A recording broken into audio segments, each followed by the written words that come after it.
So all over the country, we've seen a lot of pushback against single-family zoning. We've seen some governments try to ban it in states like California and Washington, some cities like Portland, Oregon, different parts of the country. Now here comes an article from Time Magazine saying that America should end its love affair with the single-family house. Not just zoning, but just people shouldn't like that anyways. And why some places are having a tough time making that happen. So first of all, let us know what your thoughts are on this. Do you think that we should abandon single-family homes as a form of residential ownership or residential living? Many people want to have a single-family home. It's kind of like that historic American dream, white picket fence, traditional stereotype. The argument against them is that, well, it's unfair to people that want to pay less for residents because single-family homes cost more because it includes land. If you build a property like what you see on the screen, it's a multi-story, multi-family home, whether it's condos or apartments, people can afford to live cheaper, and it's more fair, it's more equitable for society that, some people don't have bigger houses, everybody lives in the same thing. What are your thoughts on that? What about how it deals with the infrastructure? Is it better to have denser populations, or does that affect things like school, parks, quality of life? Single-family house has been the upward mobility destination for pretty much everybody. Even if you started out in an apartment and then a condo, maybe a townhouse. Even if you are in a single-family house, your aspiration is to have more of a single-family house, bigger land, farther apart, move out in the suburbs. If you lived in the city, a lot of times people want to move into suburbs. Is that going to change just because Time Magazine or the government or somebody else wants you to do something different? That's why it says it's a tough sell. What is the government going to do if they can't sell people on it? Are they going to make it happen through other means? We see this happening in the electric vehicle market. Nobody really is buying electric vehicles.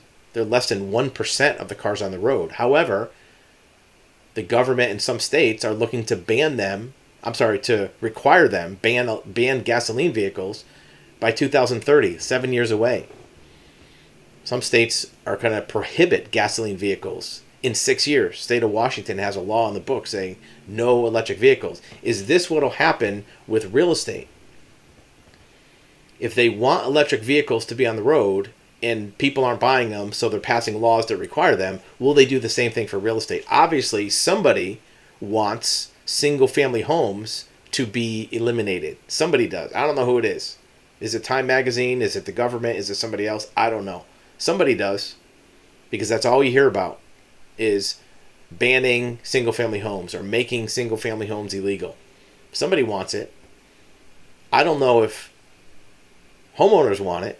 I don't know if the public wants it, but somebody wants it to happen. So if it doesn't happen by itself, whether it's because of articles in Time Magazine or zoning changes or maybe even other subtle changes to laws, at some point, what does the government do, or whoever that person is that wants single-family homes to be gone? Do they pass the same kind of laws for new ones? If you are a person who wants to live in a single-family home, what do you do about it? Do you get in while the getting is good? Do you buy one now? Do you plan ahead and say, well, gee, if everybody is going to be building these kind of apartment complexes and I don't want to live in one of those, I better get me a house? Is that your strategy? Or what is your strategy? If you think that the single-family residential home is going to be under pressure as an option, what would you do? Maybe you don't think that. Maybe you don't believe it. Maybe it's a new piece of information. But let's just assume for right now that a single-family home is going to be difficult to get. What would you do? In fact, maybe the fact that the market for single-family homes, the price has gone up so much, is also part of the strategy. If you make it less attainable for entry-level buyers, you won't have buyers entering the market. That's what entry-level means. Entry-level means entry into the market.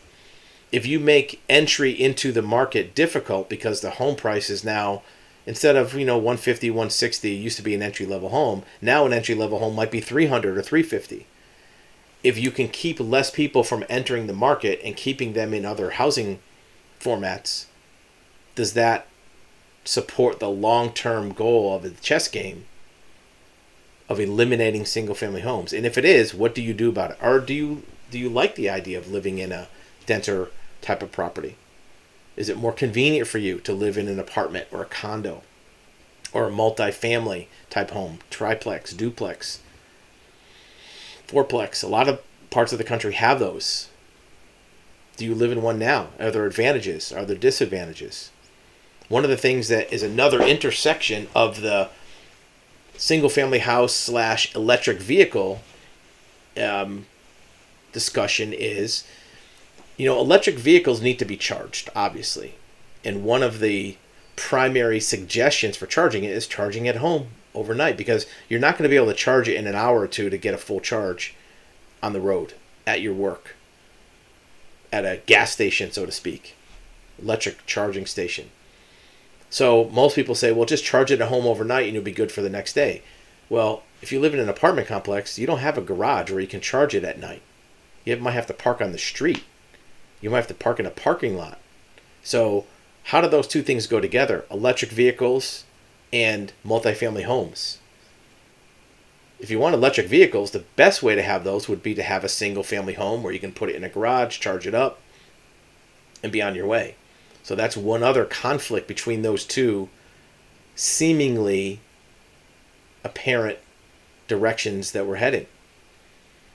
What about the density of impact on utilities? If you have single family homes spread out, you maybe have 20 homes in a few acres. If you have an apartment complex like the one you see on your screen, you might have 100 homes or 200 homes in a few acres. Is that going to put more impact on the sewer system, the water system, electrical? Even things like internet. Is that a good thing or a bad thing? So the future of single-family homes and the debate about that is an interesting one. We'd love to hear your thoughts, pros and cons. What side of this are you on? Or do you not care? Does it not matter because you know where you're going to live? Look, they're not going to tear down and erase all the single-family homes anytime soon. And anybody who's watching this video, in your lifetime, there will be single-family homes available. The question is, will there be less of them? Will they be harder to live in? And will there be pressures to try to avoid future development, like taxes, like zoning in adjacent areas? If you're buying a single-family home, not only for the home, but for the lifestyle of a suburb, and there's a big apartment complex right next door, does that change you selecting that home in that area? Do you pick something that's more remote, more suburban?